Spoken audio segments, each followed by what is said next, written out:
It's just the end of an era. And you survived. Hey, you beautiful big kids, it's your boy Zach, and welcome back to some more Reverse 1999 content. Today's video, we're going to be talking about all the 6-star Psychubes.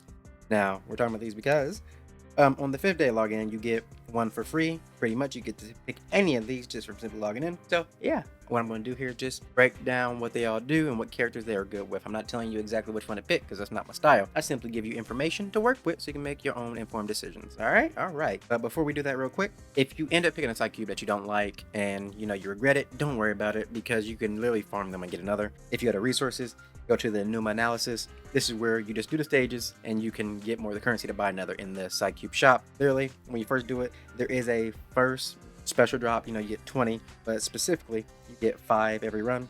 And then if you go back and go to the bank, go to the fragment shop, and they're all right here. And then also the 5-star wounds, which we can talk about on another day. But without further ado, let's just hop on into it. So we have the Psychubes on the left. In the middle, we have their effects and some notes. And then on the right side is just characters you can use them with. This is not every character you can use them with, but these are the quickest ones that came to my mind when I read the effects. All right. So now with the first one, Hopscotch. For every enemy that the target wearer defeats, their own skill power is increased by 4 to 18%. That just depends on the number of dupes, and the effect stacks up to 4 times. Now this is good for longer stages with multiple enemies and DPSs that can dispatch enemies as well, so they can get the buff as quickly as possible.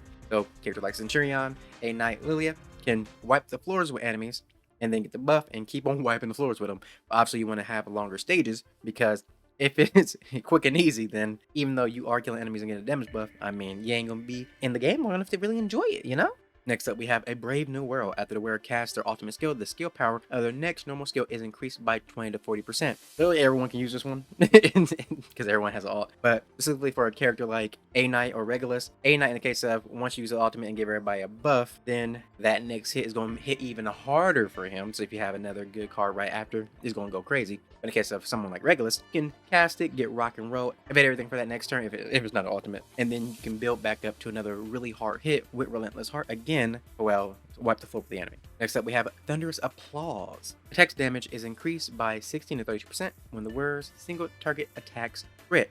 Now this is great for single target crit oriented characters or characters who already have crit built into their kits really well, like Lilia, Centurion, even though she's not here because she does get crit as well, and Regulus. Next up, we have her second life. If the wearer casts an attack ultimate, heals all party members, whereas attack times 32%. And then it's only activated if the wearer's ultimate directly deals damage to enemies. Now for cases like Voyager and A Knight, this is great for them because it gives them additional support on top of already helping the team. With A Knight, on top of already giving everybody an attack buff, then he will also give a heal. And Voyager on top of, being great in terms of defense and sustain, applying that to everybody else on the team as well helps a lot as well. Now it's time for the one that slightly confused me because it's really good, but we'll talk about it. Blasphemer in the Night. When the wearer attacks, if the target carries at least 2 negative statuses, deal 12 to 24% more damage to it. Now, this is specifically negative statuses, so not stat downs or control effects. So that's the annoying part. So keeping that condition up is the only hard part, but it is the best for pure damage. It is quite hard to keep 2 negative status effects on the enemy at all times. And you do need the characters to make it happen. So that's the only downside is keeping the effect up to get the best benefits. Next up, we have his bound duty. When the wearer defeats an enemy, restores their health based upon the wearer's attack times 60 to 120%. This is literally just good for DPSs who lack sustain. It gives them a way to heal themselves when, well, they did not prior. And last but not least, we have that Inquisitive Deer.